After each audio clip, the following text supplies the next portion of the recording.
Ever wondered what it's like inside the life of a US president? Today, we're diving deep into President Joe Biden's daily routine, from early mornings to late nights. Join us as we uncover the secrets of the Oval Office, where power, challenges, and surprises await. But remember, not all is as it seems. Without further ado, let's begin. The day begins with the piercing sound of the alarm clock. It's 7 a.m., and President Biden is up and ready to take on a new day. He's greeted by an unseasonably warm Monday morning in Washington, D.C. The shades are pulled back, and the world outside awaits.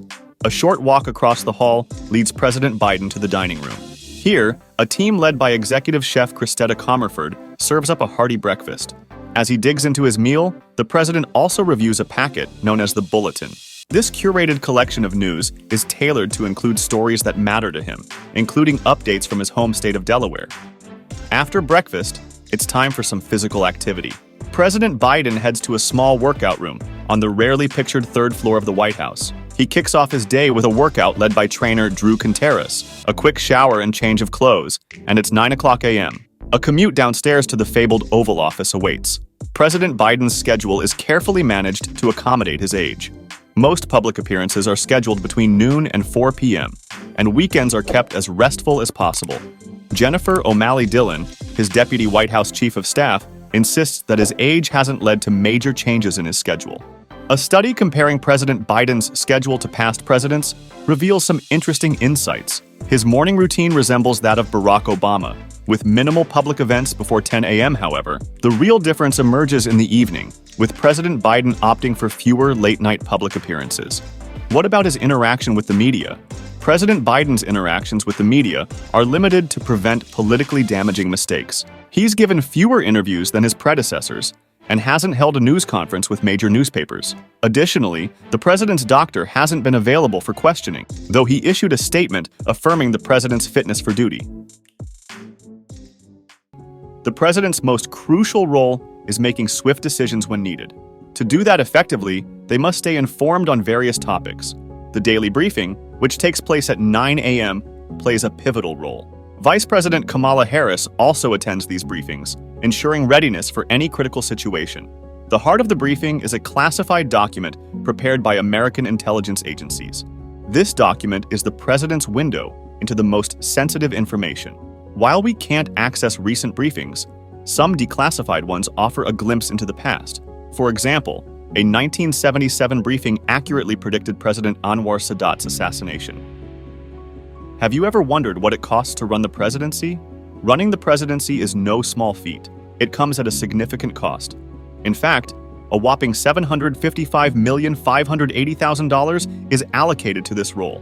That translates to $2,070,079 a day, $86,254 an hour, or $3,593 per minute. The American taxpayer has a hefty bill to foot, but it all depends on what unfolds during the day. Let's take a snapshot of President Biden's schedule during 1 week. Mondays in the White House are often a bit uneventful. It's the day when the administration gears up for the rest of the week, and not much exciting usually happens. No one schedules big events on a Monday, so it's a day filled with internal policy discussions and planning that the public doesn't get to see immediately. The White House Office of Appointments and Scheduling meticulously keeps track of the president's daily agenda.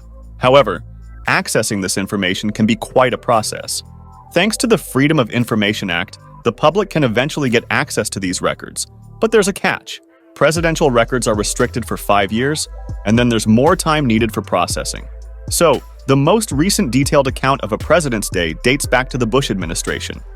For example, let's take a look at a typical Monday in February for President Bush. He was known for being an early riser and would be in the Oval Office by 6:58 a.m. After some quick meetings, he hopped onto Marine One for a Mount Vernon ceremony commemorating George Washington's birthday. After just 75 minutes, he was back in the Oval Office, and the rest of the day was filled with calls and meetings, including a 19-minute conference with the Prime Minister of Australia. Fast forward to a similar Monday in 2023 for President Biden. His day was likely filled with unscheduled meetings with key administration officials. However, one notable decision was made. He fired Blanton at 3 p.m. Then, at 4:30 p.m., he made a call to Colonel Paris D. Davis, informing him that he would be awarded the Medal of Honor for heroism in the Vietnam War. The day ended with a quiet dinner in the diplomatic reception room at 6:37 p.m., but the real action often starts on Tuesday. This day typically begins with the president's daily briefing and a call to world leaders, like Indian Prime Minister Narendra Modi. On this particular Tuesday, the news about Air India purchasing American-made Boeing aircraft was a significant highlight. Meanwhile, the press was getting ready for their day. The White House press corps plays a crucial role in shaping public perception of the president. They have dedicated spaces within the White House, including the briefing room, press corps offices, and the North Lawn's Pebble Beach, where television networks have permanent setups for live shots. The White House Correspondents Association manages press access, and top members create a 13-person press pool each day. This pool includes wire reporters, photographers, a TV correspondent and crew, a radio reporter, and a print journalist. They provide content for various media outlets, ensuring that even unexpected events like 9/11 are documented from the president's perspective. When the president is on the move, the travel pool is ready. They report on who's with the president, take photos, and provide live coverage of speeches. These reports even include details like the president's outfits, such as his trademark aviator sunglasses. After the president's speech, another report summarizes it, including audience reactions and other important details. Then, it's off to the West Wing for the day's briefing, where reporters sit matters, as those in the front are more likely to be called on and have better camera access. Securing a seat is a big deal, and it's decided by the Correspondents Association based on the prominence of various media organizations. So every seat in that briefing room represents a year-by-year ranking of media importance. In 2008, traditional city newspapers like the LA Times, Chicago Tribune, and Houston Chronicle had a firm grip on their seats at White House briefings. But as the economics of print became increasingly challenging, these legacy outlets found their budgets stretched thin, making it harder to maintain a presence in the front rows. This void in the briefing room began to be filled by digital news outlets like the Daily Beast and BuzzFeed, reflecting the changing landscape of journalism. Fast forward to today, and the White House briefing room is more diverse than ever. Publications have adopted the practice of splitting seats, allowing them to take turns attending briefings.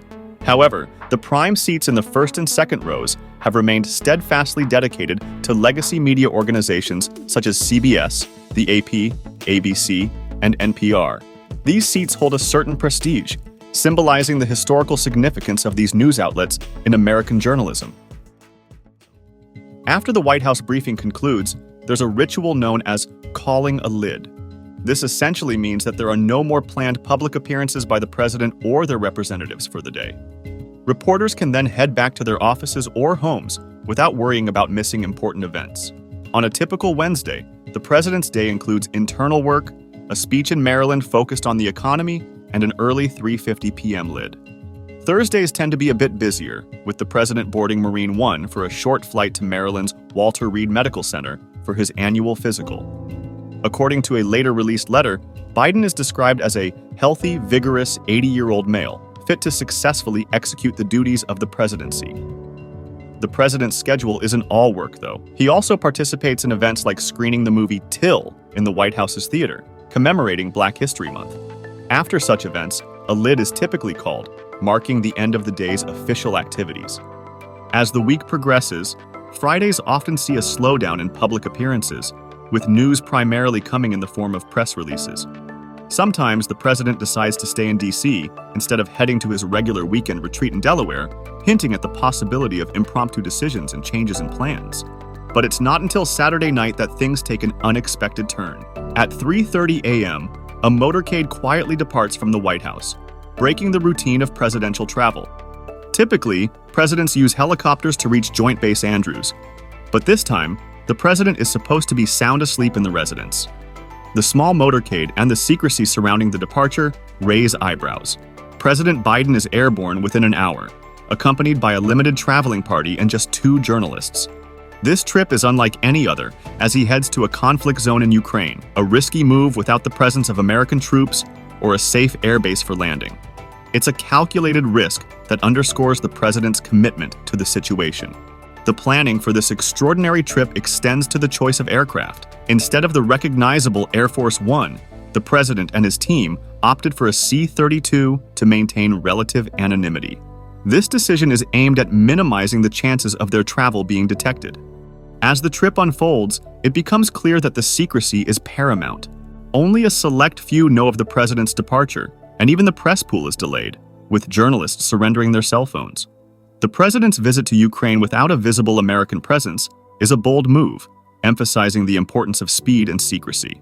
Ultimately, this trip, filled with unexpected twists and turns, culminates in a historic public embrace of President Zelensky, a wreath-laying ceremony, and a visit to the U.S. Embassy. It's not all roses and gold for the president, actually. There are times when comfort has to be sacrificed to attend to duty.